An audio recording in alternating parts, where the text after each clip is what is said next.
Assalamualaikum warahmatullahi wabarakatuh. Shalom, Om Swastiastu, Namo Buddhaya, dan salam kebajikan. Tentunya juga selamat pagi buat Tribuners dimanapun Anda berada. Salam sehat dan juga salam bahagia untuk kita semua. Tentu jumpa lagi bersama saya Fiorina Jiretno dalam program kita di pagi hari ini, program Ngobrol Sehat edisi Kamis 9 Oktober 2025 Tribuners.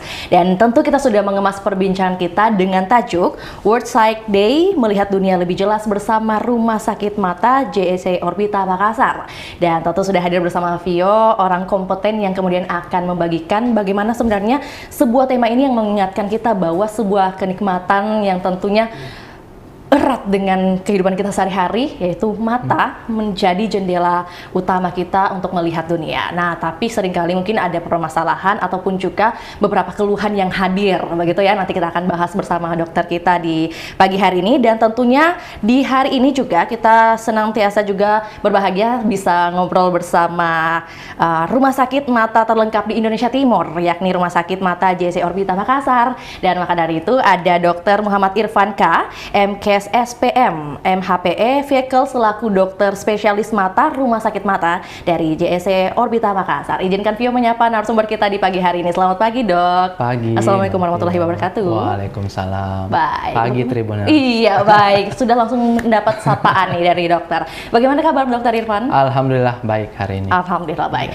Di momen World Sight Day ini di tahun 2025, ini kan mungkin bagi sebagian Tribuners belum mengetahui bahwa ini merupakan agenda rutin yang kemudian dilaksanakan atau jatuh pada Kamis minggu kedua ya? Ya, betul. Hari Kamis minggu kedua. Baik, dan minggu Oktober. kedua di bulan Oktober. Baik, dan tentu untuk di tahun 2025 ini memaknainya atau pemaknaannya seperti apa nih kalau dari JSC Orbita sendiri, Dok? Oke, Silakan. jadi kalau World Sight Day itu Tribuners setiap tahun itu diperingati ya Mbak Vio dengan tema yang berbeda-beda. Nah, untuk tahun ini temanya ada dua. Yang pertama adalah Love Your Eyes at Work, dan yang kedua Love Your Eyes Kids. Jadi fokusnya adalah bagaimana kita menyayangi atau menjaga kesehatan mata kita saat kita bekerja, dan juga bagaimana kita menyayangi, menjaga kesehatan mata anak-anak kita. Seperti itu kira-kira. Oke, jadi di tahun ini ada dua kemudian fokus gitu tema ya, besar, fokus. iya, Bagaimana tema besar, bagaimana erat dengan kehidupan kita sehari-hari gitu ya. Sekali. Ketika tadi mungkin bekerja itu harusnya seperti apa. Betul. Dan juga fokusnya saat ini adalah ke anak-anak. Iya, ini sepertinya sejalan dengan program pemerintah juga. Betul. Oke, lantas Dokter Irfan boleh disampaikan juga sebenarnya kalau berdasarkan pengamatan Dokter Irfan sendiri, tujuan hadirnya atau rutinnya dilaksanakan World Sight Day ini seperti apa? Ya, jadi sebenarnya Mbak Vio, Tribuners, untuk World Sight Day ini tujuannya adalah tentunya meningkatkan pelayanan kesehatan mata di seluruh dunia.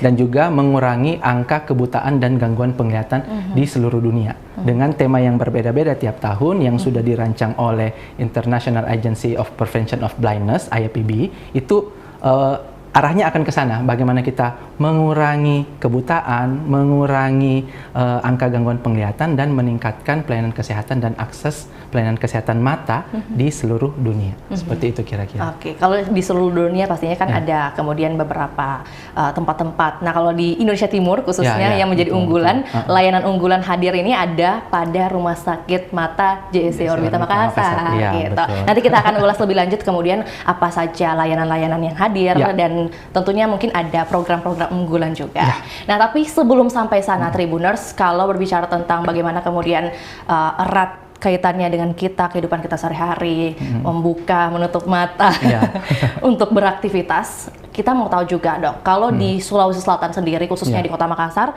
itu biasanya paling banyak keluhan dari masyarakat atau pasien yang datang ke JSC Orbita itu mengeluhkan soal apa? Oke, ya baik. Jadi Mbak Vio, para Tribuners, kalau kita melihat angka gangguan penglihatan dan angka kebutaan itu memang penyebab utamanya adalah yang gangguan penglihatan adalah gangguan refraksi. Jadi kebanyakan yang datang itu adalah pasien-pasien yang mengalami kabur penglihatan. Kalau dia usianya usia muda, nah itu pasti arahnya adalah ke gangguan refraksi. Tapi kalau usianya usia tua atau lansia, itu arahnya adalah ke katarak.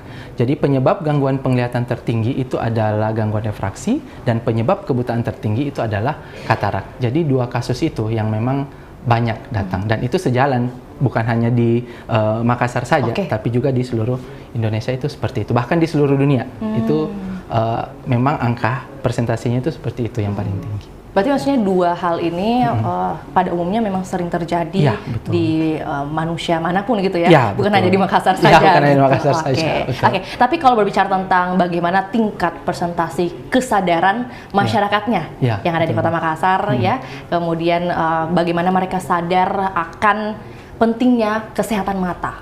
Sejauh yang Dr. Irfan pahami bagaimana? Oke, jadi ini ada dua sisi sebenarnya. Sisi pertama ya memang kalau kita lihat angka kunjungan itu memang semakin banyak. Namun gitu ya? Di sisi lain kadangkala ada juga yang kita itu sebagai dokter mata sangat menyayangkan karena terlambat untuk datang dilakukan pemeriksaan, utamanya pada anak-anak biasanya. Jadi Tribuners utamanya pada anak-anak biasanya datang, dia minusnya sudah tinggi dan dia datang terlambat, itu potensi penglihatannya sudah tidak bisa 100%. Jadi itu yang sangat disayangkan. Makanya kenapa mungkin ini bukan hanya di Indonesia aja, tapi di seluruh dunia. Makanya kenapa tema World Sight Day tahun ini itu tetap menyasar anak-anak. Padahal tahun lalu itu juga nyasarnya ke anak-anak. Tahun ini tetap dua tema malah. Satunya anak-anak, satunya yang Love Your Eyes at Work. Jadi concernnya di situ sebenarnya, deteksi dini pada anak-anak mungkin yang masih belum maksimal, terutama terkait dengan gangguan refraksi tadi. Iya. Dan pada umumnya memang kalau refraksi sendiri, kalau di tema tahun ini dan tahun sebelumnya masih dekat dengan anak-anak, itu karena memang edukasi harus selalu digencarkan gitu ya, sejak dini. Nah, biasanya tanda-tanda seperti apa yang kemudian mereka abaikan nih dok? Jadi kalau kadangkala ketika anak mengeluh kabur ke orang tuanya mungkin bilang, oh itu nggak apa-apa, diabaikan. Banyak kasus seperti itu.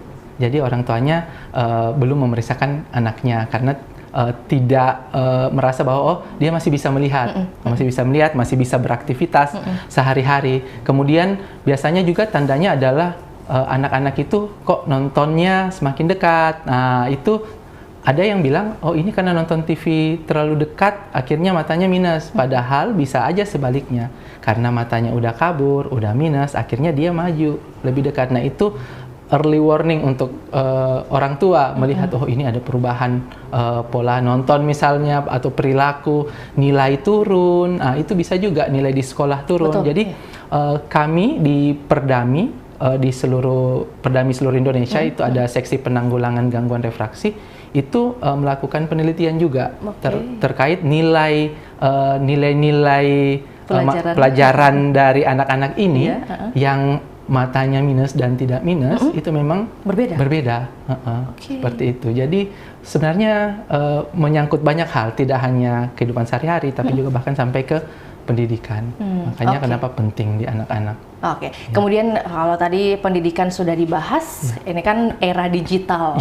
Semua berubah, bertransformasi ke arah digital. Jadi memang sangat bagaimana kita bangun tidur, mau tidur itu pastinya menggunakan gadget. Pakai gadget dan pakai mata. Betul, pakai gadget dan melihatnya pakai mata. Gitu. Nah, ketika era ini semakin berkembang, ini kan pasti dampaknya sangat cepat juga ke masing-masing pribadi kita ini. Nah, dampak yang paling berpengaruh besar untuk anak-anak ataupun juga pekerja muda mungkin dok. Itu yang bisa dijelaskan kepada kita apa yang kemudian harus dihindari, kemudian apa mungkin tips-tips and triknya yang bisa dibagi. Jadi kalau untuk mata minus itu salah satu penyebabnya adalah aktivitas dekat yang berlebihan dan kurangnya aktivitas luar rumah. Nah, jika kita secara intens menggunakan gadget, bekerja dalam jarak dekat, itu berpotensi untuk meningkatkan mata minus. Jadi salah satu cara yang bisa dilakukan adalah mengurangi aktivitas dekat. Jadi sebenarnya yang disarankan itu hanya 2 jam sehari untuk orang dewasa dan umur 10 tahun ke atas. Nah, untuk umur yang kurang dari 18 bulan itu bahkan kita tidak menyarankan ada screen time. Untuk umur 1-2 tahun itu boleh, tapi di bawah 1 jam. Kemudian 3-5 tahun itu boleh, tapi 1-1,5 jam. Nah, jadi seperti itu, ada anjuran-anjuran yang disarankan. Dan yang paling penting juga adalah meningkatkan aktivitas luar rumah. Nah, karena itu faktor yang sangat protektif terhadap perkembangan mata minus. Nah, itu kalau dari segi mata minus. Kalau penggunaan gadget bisa menyebabkan hal lain, ya bisa juga selain mata minus. Apa itu? Mata lelah. Nah, mata lelah itu dapat dicegah dengan ada yang namanya Rule 20-20-20. Oke. Ya, jadi setiap 20 menit 20 melihat menit, dekat, istirahatkan mata selama 20 detik. 20 detik ya. Melihat benda yang jaraknya 20 kaki atau 6 meter. Jadi semakin kita sering melihat jauh, mata itu semakin rileks. Oke. Biasanya kalau untuk rileks juga itu kan ada saran-saran gitu ya, harus lihat yang hijau-hijau Ya, gitu betul. katanya. Itu benar berdampak, Dok? Ya, itu benar berdampak. Karena itu terkait dengan panjang gelombang yang akan jatuh ke mata dan membuat mata menjadi lebih fokus ataukah lebih rileks. Oke. Jadi itu berdampak juga. Tadi Selain korelasinya jaraknya jauh sama panjang gelombang. Panjang gelombang Iya. tersebut. Oke. Nah, korelasinya antara kemudian beraktivitas di luar ruangan itu tidak selalu terpapar dengan radiasi gadget mungkin ya. Ya. Itu ada padahal apa nih? Apakah kemudian ada vitamin yang harus kita serap di Ya, luar ruangan betul. atau seperti apa, Dok? Nah, jadi sebenarnya sinar ultraviolet yang menjadi faktor protektif terhadap pertambahan minus. Jadi sinar ultraviolet yang UV light dan juga blue light, nah itu dapat menghambat pertambahan dari minus. Itu yang diharapkan didapatkan pada saat kita beraktivitas di luar ruangan. Selain kalau aktivitas luar ruangan diharapkan aktivitas dekatnya juga akan Berkurang. menurun. Ya, seperti itu. Dan jangan lupa menggunakan sun protection. Ya, betul. Itu juga penting. Oke, jadi bisa dapat sehatnya, dapat juga terhindar dari bagaimana keluhan-keluhan mata yang akan. Jangan di siang bolong. Betul. Oke, tapi ngomongin soal teknologi-teknologi canggih tadi di awal Vio mengantar bahwa ini adalah layanan unggulan, pastinya ada banyak layanan unggulan dan juga merupakan layanan utama paling unggul yang ada di Indonesia Timur dari JC Orbita Makassar. Nah, kemudian ada istilah Smile Pro dan Flex. Nah, yang mungkin dua hal ini belum diketahui oleh Tribuners ataupun juga mungkin ada yang tahu tapi masih setengah-setengah informasinya nih, Dok. Boleh dibantu kita secara komplitnya bagaimana sebenarnya dua layanan ini? Oke, silakan. Jadi Tribuners sekalian, layanan unggulan di RSJC Orbita Makassar itu ada satunya yang Smile Pro. Nah, Smile Pro ini sebenarnya adalah salah satu tools untuk mengatasi gangguan refraksi, di mana gangguan refraksi itu adalah masalah gangguan penglihatan nomor 1. Nah, sedangkan yang Flex itu untuk mengatasi katarak. Katarak itu gangguan kebutaan nomor 1. Jadi ini tidak serta-merta diadakan tanpa pertimbangan, tapi kita mempertimbangkan bagaimana kita bisa menyediakan pelayanan kesehatan mata yang juga bisa mengentaskan atau menurunkan angka gangguan penglihatan dan gangguan kebutaan. Nah, kalau Smile Pro itu adalah teknologi untuk terutama digunakan untuk mata minus, tapi sekarang bisa juga untuk mata plus yang hipermetrop namanya. Jadi myopia, hipermetrop dioperasi menggunakan Smile Pro. Keunggulan dari Smile Pro ini, operasinya itu sangat singkat. Itu hanya 10 detik dan menggunakan laser. Lasernya itu femtosecond laser. Jadi lasernya bekerja, kalau second itu kan detik, kalau femtosecond itu 10 pangkat minus 15 detik. Jadi sangat cepat. Gitu. Lasernya itu sangat cepat untuk memisahkan lapisan yang ada di kornea. Jadi kornea mata itu dimodifikasi. Kornea itu adalah mata hitam ya, Tribuners. Nah, itulah yang dimodifikasi untuk mengganti ukuran kacamata. Jadi disayat dengan laser yang sangat cepat, kemudian dibuat menjadi lembaran tipis dan dikeluarkan melalui insisi yang sangat kecil, cuma 2-3 mm aja insisinya. Itu sayatannya dikeluarkan dan minusnya udah hilang. Jadi itu teknologi yang Smile Pro. Kalau teknologi Flex itu juga sama, femtosecond laser assisted cataract surgery, menggunakan laser femtosecond juga. Nah, kalau dulu-dulu operasi katarak vekoemulsifikasi, orang-orang sering sebut laser. Padahal sebenarnya itu bukan laser, tapi itu menggunakan gelombang suara, energi suara untuk menghancurkan kataraknya. Nah, di Flex ini menggabungkan laser dan juga energi suara itu. Jadi di laser dulu, jadi beberapa prosedur yang dilakukan di vekoemulsifikasi yang sebelumnya itu digantikan dengan laser. Jadi sudah tidak pakai pisau lagi kita membuat luka, sudah pakai laser buat lukanya. Kemudian ada lensa itu kan ada kantongnya. Nah, kalau kita mau operasi katarak, kantong depannya itu harus diangkat. Kalau dengan Flex ini, irisan di kantong depannya itu dibuat dengan laser. Kalau dulu kita buat sendiri secara manual. Ini dengan laser, jadi lebih presisi, bulatnya lebih presisi. Kemudian lensa kataraknya itu sudah dihancurkan sebagian oleh flex ini, oleh laser ini. Jadi sudah dipotong-potong. Jadi energi yang digunakan oleh ultrasound yang kita gunakan nanti itu akan lebih rendah dibandingkan kalau kita menggunakan teknik yang sebelumnya. Jadi flex ini teknologi terbaru dan sangat aman karena energi yang digunakan sedikit, tidak menggunakan pisau lagi, dan insisinya semua dengan laser sehingga lebih presisi. Presisi dan juga efisien, ya, gitu ya. Betul. Oke, yang biasanya dibutuh atau yang dikejar oleh masyarakat pasien adalah bagaimana waktu penyembuhannya nih, Dok. Ya, oke. Penyembuhannya harus yang singkat. Ya, betul. Nah, dari kedua ini waktu penyembuhannya butuh waktu berapa lama, Dok? Kalau sebenarnya yang Smile Pro ini 3 hari itu sudah bisa kena air sebenarnya, 3 hari. Iya. Cuma kadang ada yang kita cukupkan 7 hari. Ya, tapi disesuaikan juga ya. Tergantung kita lihat di hari pertama apakah lukanya udah sembuh. Bahkan di luar negeri sehari setelahnya pun bisa, asal terjamin kebersihan air. Betul. Karena sanitasi lagi. Gitu ya. Karena yang masalah adalah airnya ketika kena ke mata bisa infeksi. Untuk flex juga biasanya semingguan. Seperti itu, operasi katarak secara umum biasanya seperti itu. Karena mungkin di luar sana, kalau berdasarkan yang Vio tahu itu ada kemudian statement-statement yang kemudian menakuti ya calon pasien bahwa penyembuhan ini harus 3 bulan. Nah itu 3 bulan mungkin, kalaupun iya, itu adalah metode atau teknologi yang sebelumnya mungkin. Gitu. Nah yang mungkin yang dimaksud adalah recovery maksimal dari kornea. Ya, karena memang penyembuhan maksimal itu dari korneanya sendiri itu ya memang di 1 bulan dan di 3 bulan. Tapi kalau penyembuhan dari pasca operasinya itu tidak selama itu. Iya, Ini yang perlu dikoreksi juga, makanya hadirlah podcast seperti ini, Tribuners gitu ya. Dan tentu kalau di pertanyaan selanjutnya, ketika ada teknologi seperti ini, siapa nih yang kemudian akan menjadi atau potensinya menjadi kandidat dari teknologi Smile Pro dan Flex ini, Dok? Jadi kalau yang Smile Pro, Tribuners, itu yang seperti saya infokan sebelumnya, ini menyasar pasien-pasien dengan gangguan refraksi. Mata minus, kemudian ada silinder, kemudian ada hipermetropia. Nah, itu bisa menggunakan Smile Pro ini. Jadi usia, sebenarnya untuk usia itu mulai 18 tahun itu sudah bisa dilakukan tindakan Smile Pro dengan beberapa indikasi. Yang paling baik itu sebenarnya usia 20 tahun ke atas, karena itu sudah stabil. Untuk usia 40 tahun ke atas, itu ada beberapa konsekuensi. Kita bisa menggunakan itu, tapi kita akan mengatur. Karena umur 40 tahun ke atas itu sudah membutuhkan jarak dekat juga. Jadi butuh bantuan untuk jarak dekatnya. Jangan sampai kita habiskan jarak jauhnya, jarak dekatnya nggak bisa.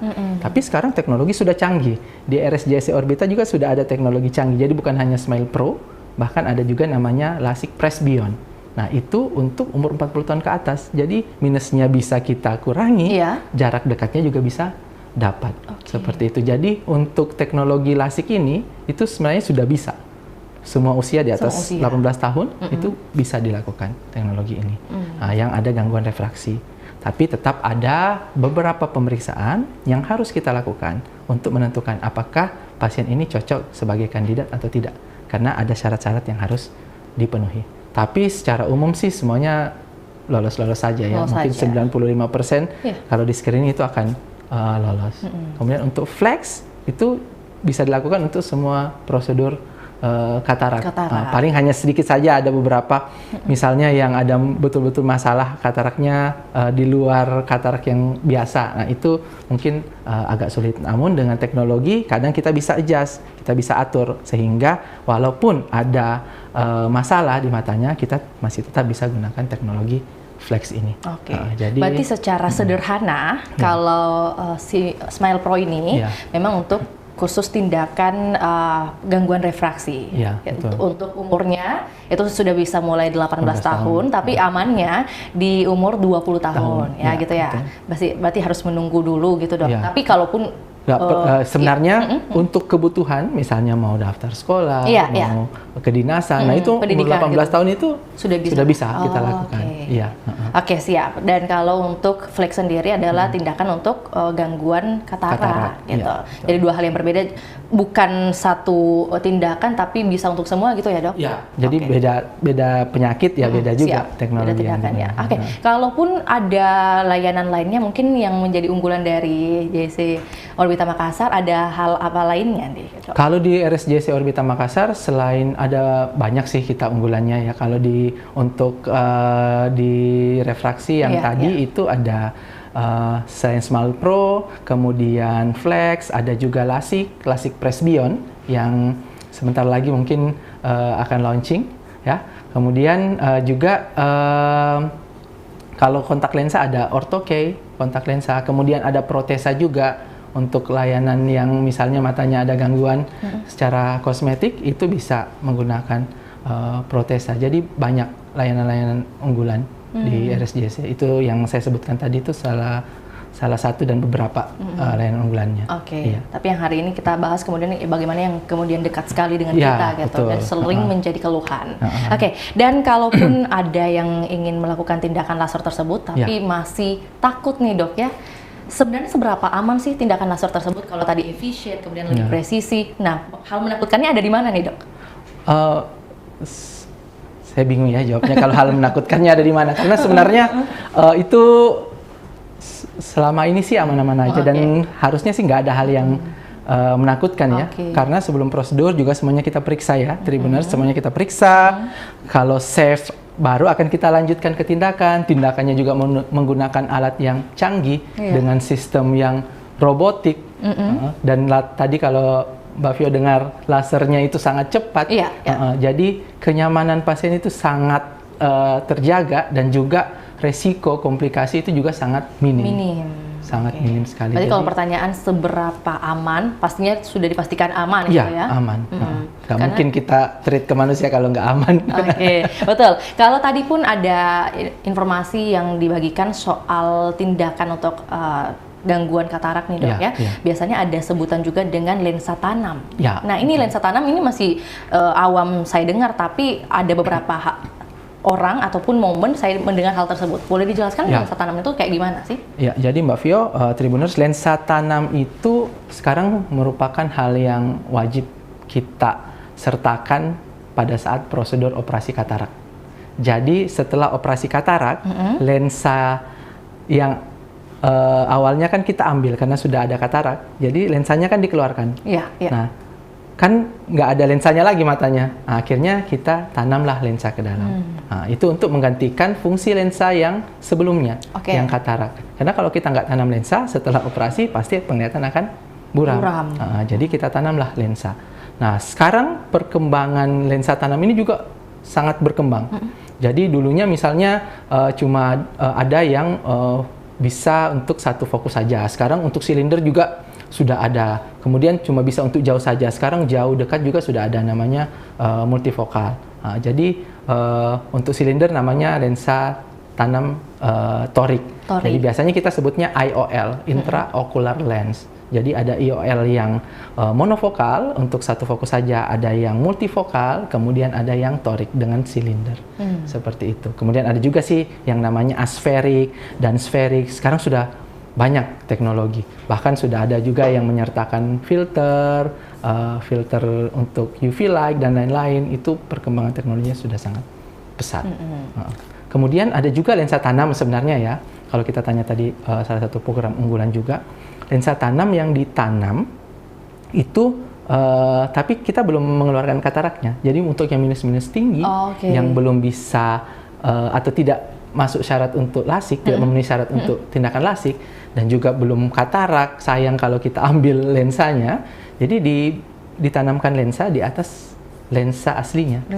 Jadi kayak lensa kontak tapi dalam mata. Ya, itu namanya ICL. Dan itu tidak mengganggu kegiatan? Justru mempermudah kegiatan, karena udah nggak pakai kacamata lagi. Untuk dengan minus tinggi ya misalnya tadi minus 18. Itu kan ada bahkan sampai minus 18, minus 20. Nah, pasti kalau kita ukur ketebalan korneanya itu nggak cukup untuk LASIK ataupun tindakan Relax Smile atau Smile Pro. Sehingga kita harus mencari prosedur lain. Salah satunya adalah tanam lensa. Tanam lensa tersebut. Ya, ICL namanya. Oke. Jadi mungkin bagi Tribuners yang memiliki keluhan gitu ya, terus jangan sampai mendiagnosis sendiri gitu ya. Betul. Kadang-kadang kan seperti itu dok. Ya.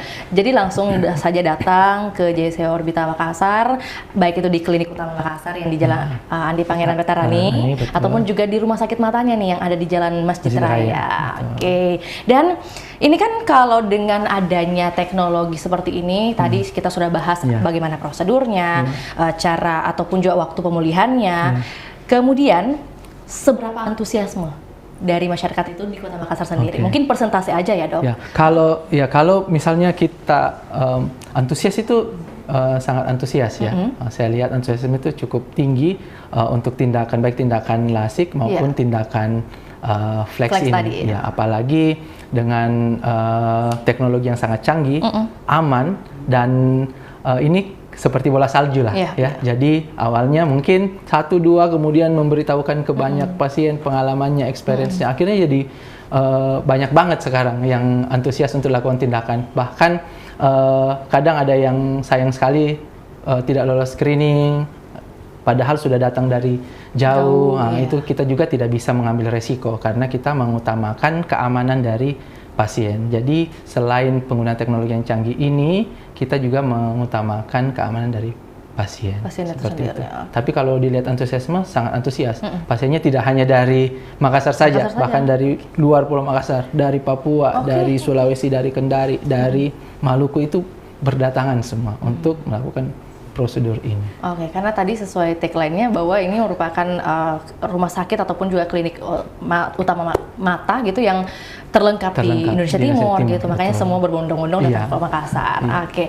Dan kalaupun teman-teman begitu ya Tribuners butuh informasi lebih lanjut mungkin dok atau mau tahu jadwal untuk konsultasi dengan Dr. Irfan mungkin itu bisa di hari apa, kemudian di mana, pada pukul berapa dan di mana nih dok? Oke, kalau di RSJC Orbita Makassar dan juga Klinik Utama Mata Makassar itu banyak dokter. Jadi setiap hari ada dokter. Semua dokter sama saja Tribuners. Jadi semua dokter mata itu sama saja. Jadi datang aja, daftar aja sesuai waktu yang memungkinkan bagi pasiennya. Itu kita akan siap.